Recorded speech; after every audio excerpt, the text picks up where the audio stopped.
Hoje, em nossa vida agitada, principalmente em locais onde o céu está escondido por altos edifícios ou ofuscado por luzes artificiais, fica difícil ver e sequer imaginar a riqueza extraordinária que está acima de nós. Mas você sabia que é possível, numa noite escura, contar até 1.500 estrelas a olho nu? Pois imagine então o que os astrônomos podem ver com instrumentos como este, considerado o mais preciso desenvolvido por seres humanos para buscar planetas do outro lado do nosso sistema solar.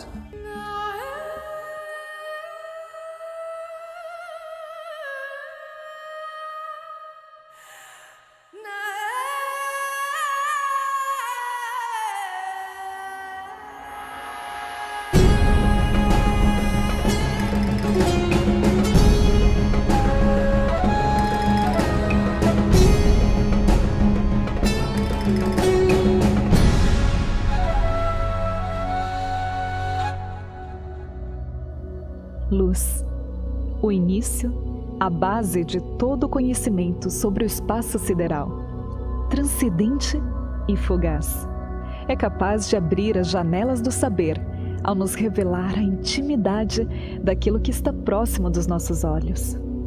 Assim como o universo, que representa o amplo, o todo, descomunal, desconhecido, inexplorado. E é através dos intrigantes raios de luz que viajam desde um passado distante até o nosso presente, que nos aproximamos um pouco mais do desconhecido. La luz y especialmente el color son muy importantes en la forma en que los astrónomos intentan comprender el universo. Por dos razones. Una es que la luz es el vehículo por el cual obtenemos la información sobre los astros. Es decir, podemos estudiar los astros porque emiten luz, no porque podamos ir allí y tocarlos, sino simplemente porque podemos solamente acceder a la radiación que emiten, y esa radiación es luz. Most of what we know about the universe comes from observing light.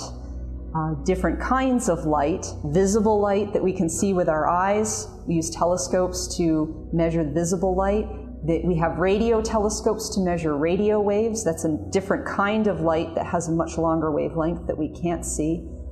There's other kinds of light that we use as well, infrared light, ultraviolet light, gamma rays, X-rays. So all different kinds of light that we can capture, we can use to map out what's in the universe. Nosotros entendemos como luz aquello que ilumina los objetos que podemos ver, la luz del sol, la luz de una bombilla. En astronomía, luz es todo aquello que compone la radiación electromagnética, no solamente la luz visible, sino también la luz en rayos gamma, la luz en rayos X, la luz radio, la emisión en longitudes de onda radio, y todo esto son maneras en las que los astrónomos adquieren información sobre los objetos que observan.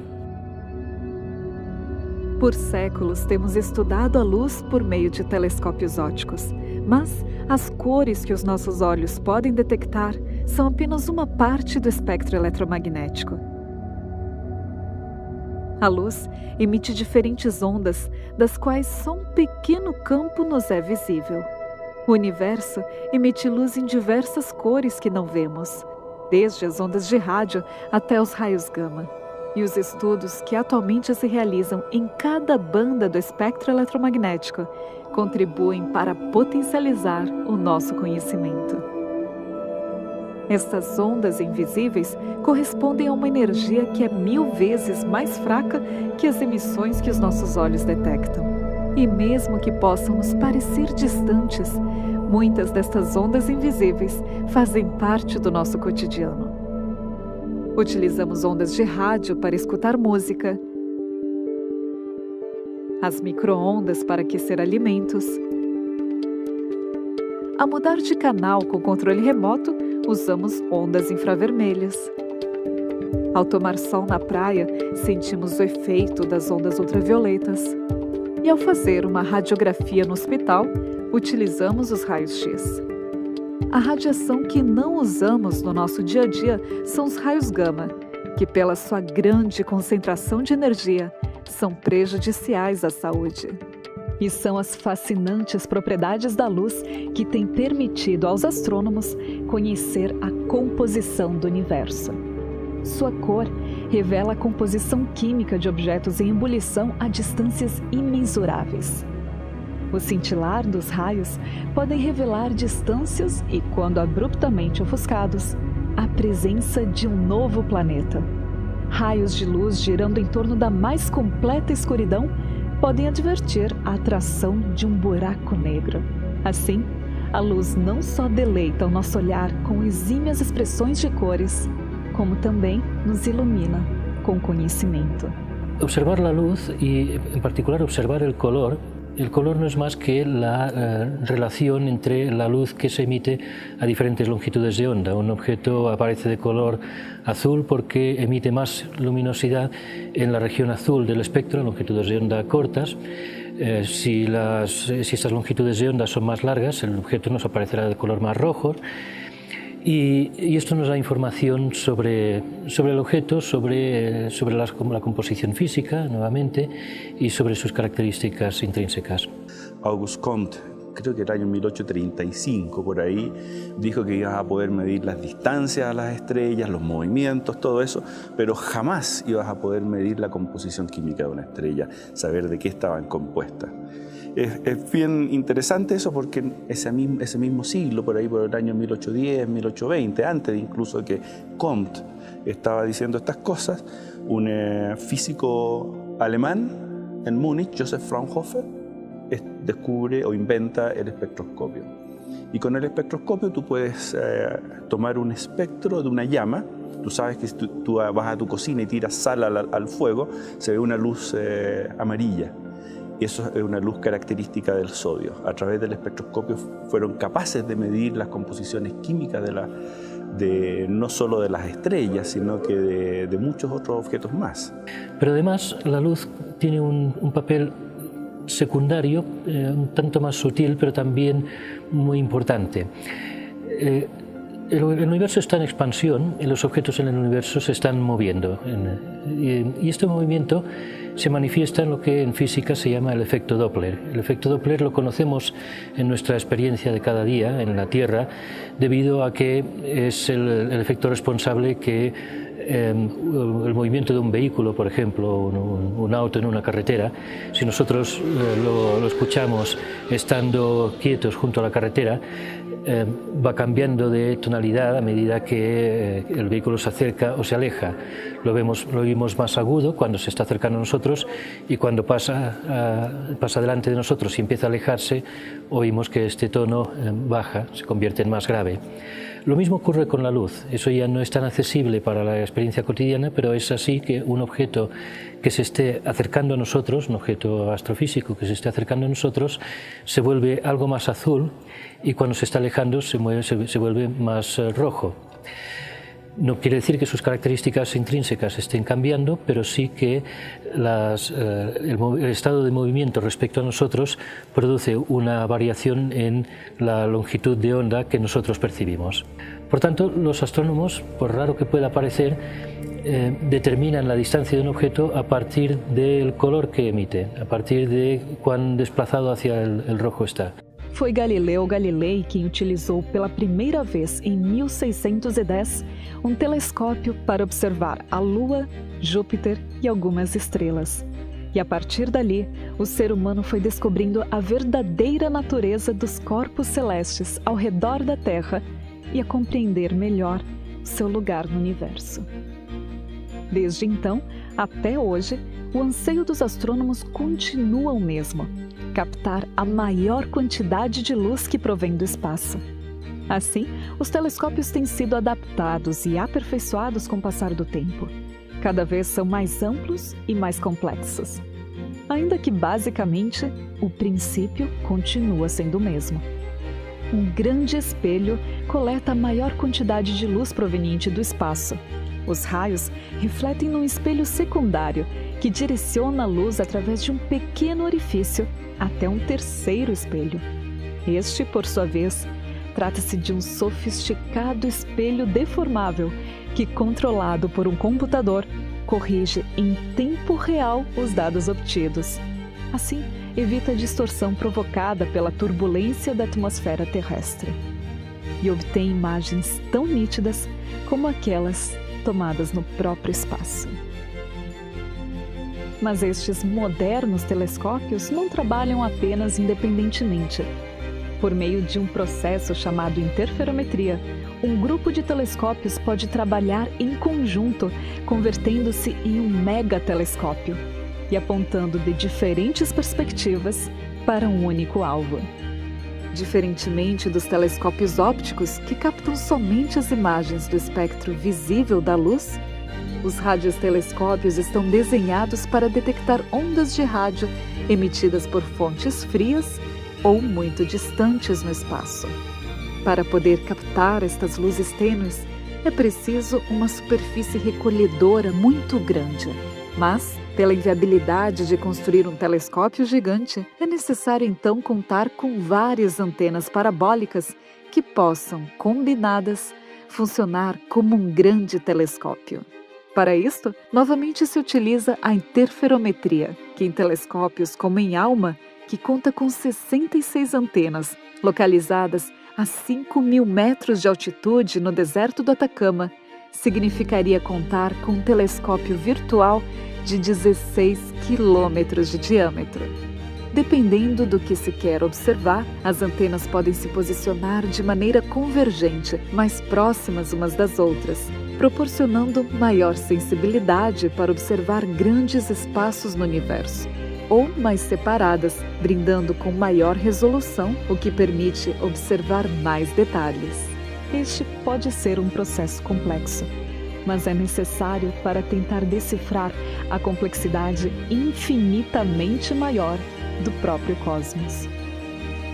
Muitos dos elementos astronômicos mais interessantes, como as tênues anãs marrons da Via Láctea até os quasares mais longínquos, são realmente difíceis de observar, e encontrar sua pálida luz em meio à vasta escuridão espacial é como procurar uma agulha em um palheiro. Hay instrumentos que pueden observar pequeñas regiones del universo con una exquisita definición. Por ejemplo, ALMA o el telescopio Hubble. En el caso de ALMA, acá en Chile, que es el principal instrumento de su categoría en el mundo, es uno de los más caros y más complejos jamás fabricados en la astronomía, podemos mirar los detalles de objetos muy alejados en el universo, pero en campos muy pequeños. Existen otros telescopios que nos permiten observar con poco detalle campos muy grandes. Y la combinación de ambos tipos de instrumentos son esenciales para entender el contexto general. Ahora, también está el otro aspecto, que es el aspecto del tiempo, que también es parte del campo de la observación. El universo es como una gran película que podemos ver secuencialmente. Cuando más lejos observamos, más joven era el universo. Entonces podemos observar cómo ha cambiado el universo en el tiempo. Y eso nos muestra que el universo que conocemos, lo que nosotros llamamos el universo, es algo que comenzó. No siempre existió, sino que comenzó. O Hubble é um grande telescópio. Sua característica distintiva é não estar na Terra, mas sim no espaço. E é a partir de lá que consegue esquivar as interferências da atmosfera, oferecendo aos astrônomos importantes resultados. Suas observações estão levando os cientistas a repensarem algumas das ideias a respeito da idade do universo. De fato, o conceito atual se encontra diante de um paradoxo. Os dados mais recentes que o Hubble tem proporcionado indicam de maneira convincente que o universo pode ser muito mais jovem do que calculavam os cientistas. Ao contrário de cálculos anteriores que atribuíam 14 bilhões aproximadamente. O problema é que é considerado certo que algumas estrelas têm cerca de 12 bilhões de anos.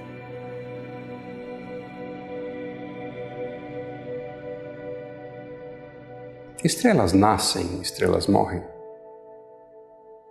Já se fez essa pergunta, elas são eternas. Tudo no universo, o tempo no universo é medido em escalas gigantescas. Tá?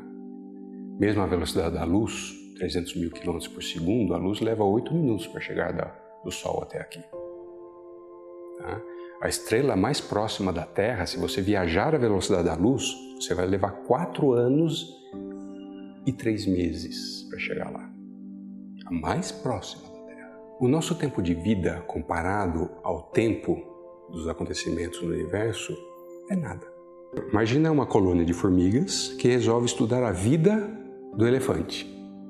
O tempo de vida da formiga é muito pequeno comparado ao tempo de vida de um elefante. Então, várias gerações de formigas terão que observar elefantes. Cada geração vai observar elefantes em vários estágios. O pequenininho, recém-nascido, um pouquinho maior, um outro brincalhão, meio bobalhão na adolescência, um adulto, forte, né? Um já mais de idade, cansado e uma carcaça de elefante.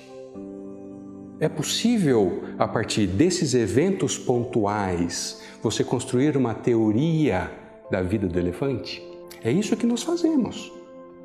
Nós vemos estrelas dos mais variados formatos, tamanhos, cores, temperaturas, composições. E vemos outros objetos no espaço que imaginamos que são restos de estrelas, carcaças de estrelas. Vemos outros objetos que parecem verdadeiros berçários de estrelas.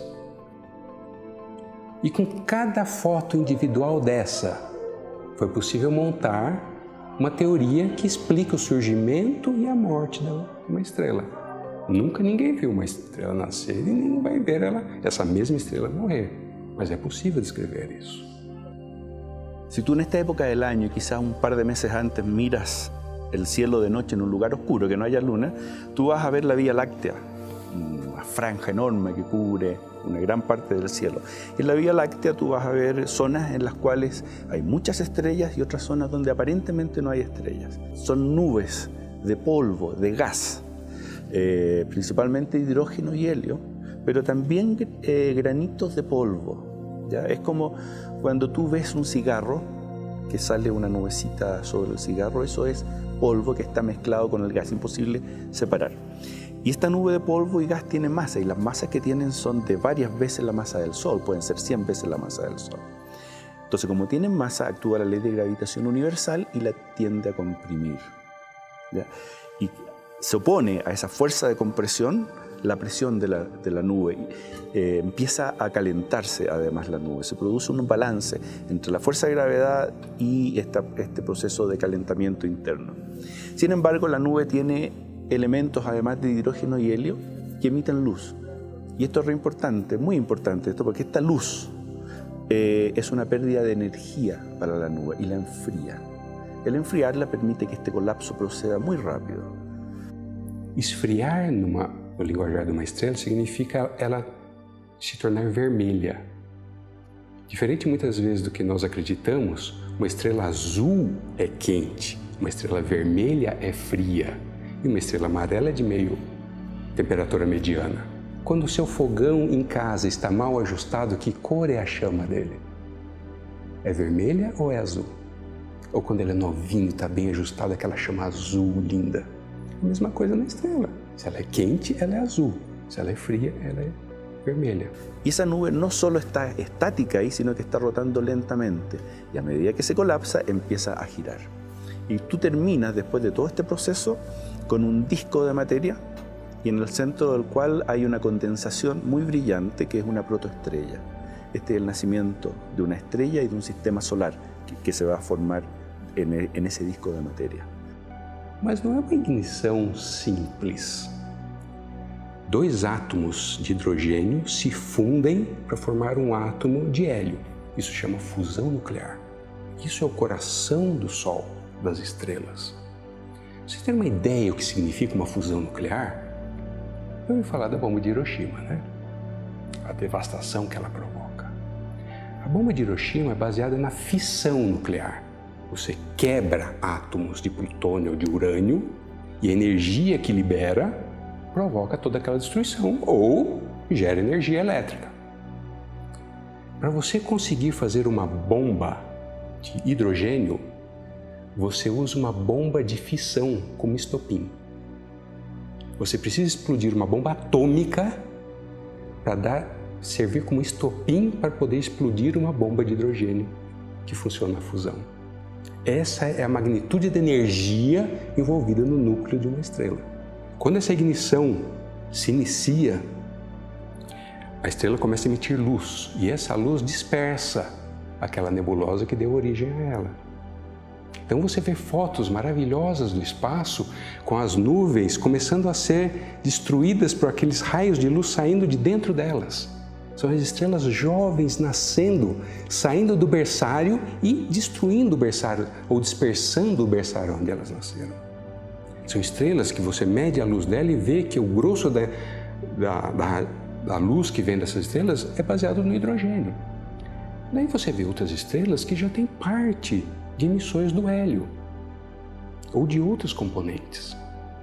Então você começa a inferir que aquelas estrelas são mais antigas, porque elas já queimaram uma boa parte do hidrogênio formando hélio, já começaram a queimar o hélio também formando outros átomos. Entonces las estrellas se forman a partir de ese material que tú ves.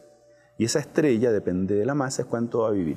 Si esa estrella tiene 50 o 100 veces la masa del Sol, va a vivir del orden de 3 millones de años y va a explotar. Y va a enriquecer todo el medio que está alrededor de ella con los materiales que se forman en su interior. Así que las estrellas nacen, viven y mueren. Como elas morrem depende do tamanho delas. Em 1054, astrônomos chineses anotaram que surgiu uma estrela no céu que era visível durante o dia. Você já viu uma estrela durante o dia, além do Sol? É impossível ver uma estrela durante o dia. Mas essa estrela brilhou durante 23 dias, durante o dia. Depois ela sumiu e nunca mais ninguém viu.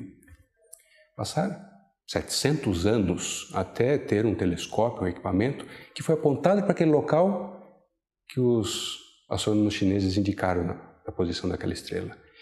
E ali se viu os escombros de uma explosão. Uma explosão que hoje nós chamamos de supernova. Uma estrela gigante que, ao acabar o seu combustível, ela simplesmente explode violentamente, jogando matéria para todos os lados. Dependendo do tamanho dela, o que sobra do núcleo da estrela, ele colapsa com uma força gravitacional tão forte que gera um buraco negro. Um buraco negro, muitas vezes, é o resto de uma estrela, ou o que sobrou de uma estrela. Outras vezes formam estrelas de nêutrons ou pulsares que emitem radiação em ondas de rádio que funcionam como verdadeiros faróis no espaço. Outras estrelas menores, elas dão soluços. Quando acaba o hidrogênio, chega num nível que ele não consegue mais processar o hidrogênio, ela incha e esfria. Então ela se expande, se tornando uma gigante vermelha, engole tudo que está ao redor dela e aí ela dá um soluço. Ela ejeta uma grande quantidade de matéria para o espaço e o que sobra no núcleo ele contrai novamente, dando ignição ao próximo combustível. Se era hidrogênio, ela passa a queimar hélio. E assim ela vai tendo esses soluços até chegar ao ferro. Aí ela não consegue mais fazer fusão de ferro. Então ela começa a esfriar, esfriar, esfriar e se tornar uma anã branca. Mas ao redor dela tem toda aquela matéria ejetada. E essa é a origem do que nós chamamos das nebulosas planetárias. Si tú estudias la composición de la Tierra, te vas a dar cuenta que hay ciertos elementos que existen acá, pero en muy poca cantidad comparado con el Sol. Para nosotros el Sol tiene un registro histórico de la composición de la nebulosa a partir de la cual se formó el sistema solar.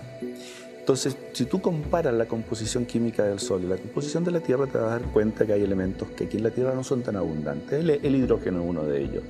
Aunque el agua parece ser abundante, no lo es tanto como debería ser. El hidrógeno, el helio, al parecer, también es muy poco común. Y eso tiene que ver con la formación del sistema solar, en el cual al interior del sistema solar se formaron los planetas rocosos. Quando nós olhamos para isso, nós vemos que o universo é muito mais dinâmico que nós acreditamos a princípio. Que há a constante criação e a constante destruição também do universo. Nós temos que ampliar a nossa discussão, levando todos esses pontos em consideração e não apenas aquilo que nos interessa. Será que muitas vezes nós não estamos limitando a ciência pelo que nos interessa? Ou estamos limitando a filosofia ou a religião ou qualquer outro aspecto da nossa vida e dos nossos grupos sociais pelo que nós acreditamos? Galáxias, planetas, estrelas, poeira cósmica e nebulosas. Todos componentes de uma complexa sinfonia que se manifesta em sombras e tons de luz estelar. Até agora, só temos pequenos ativos de um universo que se manifesta com uma complexidade incompreensível. Distante, naquela vasta escuridão, existem mistérios que ainda podem nos surpreender. O que nos leva a refletir sobre seriam mesmo tão categóricas as nossas certezas se são baseadas apenas em vislumbres de conhecimento? O maior e mais revelador pode ainda estar oculto aos nossos olhos, esperando pacientemente o passo de nossa compreensão, ainda que fugaz como a luz das estrelas que observamos, e que nos permita decifrar a sua imponente e sublime complexidade. Contemplar a imagem da nebulosa de Helix é apreciar uma das mais belas e extraordinárias obras-primas na galeria do universo. Tanta maestria de cores e sua composição que instigam nosso olhar e a imaginação é magistral. E o que dizer de Órion, em sutil e fascinante pintura suave como aquarela, adornado com retoques que só o céu pode produzir? Ou da exímia perfeição que nos transmite ao olhar a galáxia de Andrômeda? A luz, em suas mais fascinantes propriedades, tem servido à ciência de conhecimento e inspiração ao contemplarmos os inúmeros astros. Mas, se considerarmos que a maior parte do universo não está constituída por luz, mas por uma impenetrável escuridão, a pergunta que surge é: que mistérios ainda se escondem neste insondável macrocosmo? Quanto conhecimento ainda não temos conseguido entender e nem sequer ver?